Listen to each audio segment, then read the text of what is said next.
কেমন আওয়াজ পেলেন? গম্ভীর আওয়াজ, বম পড়েছে। হ্যাঁ, কিন্তু কি বোম বলে, সেই বোমের আওয়াজ।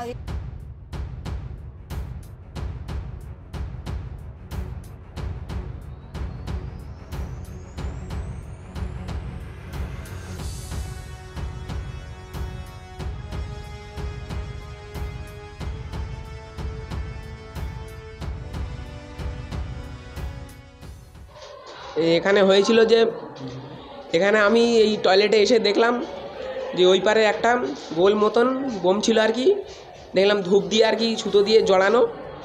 তারপরে দেখলাম একটা পুলিশ আসলো, কলকাতা পুলিশ এসে দেখলো।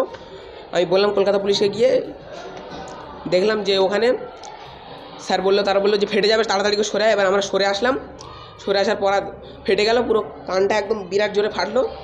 এই কানটা একদম পুরো ধরে গিয়েছে আর কি, পুরো একদম। হ্যাঁ, বোমা বাস্টিং হয়েছে।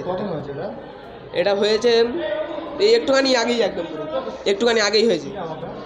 সায়েন্সা সিদ্দিকি, এটা ভাঙড় হাই স্কুল।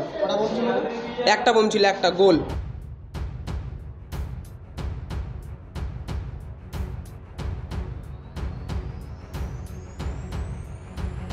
কেমন আওয়াজ পেলেন? গম্ভীর আওয়াজ, বম পড়েছে। হ্যাঁ, কিন্তু কি বোম বলে, সেই বোমের আওয়াজ। পরীক্ষা শেষে আওয়াজ? হ্যাঁ, পরীক্ষা শেষেই।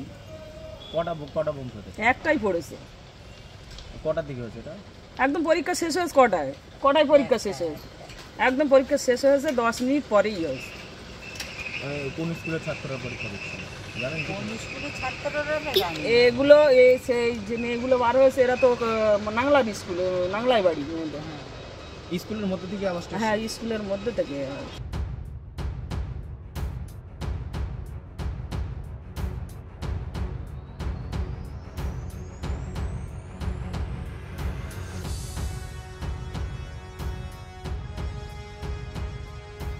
ওর এখন বোমা বন্দুকের আতুরঘর হয়ে গেছে। আরাবুল বাবু অ্যারেস্ট হয়েছে, তারপরেও স্কুলে বোমা পাওয়া যাচ্ছে।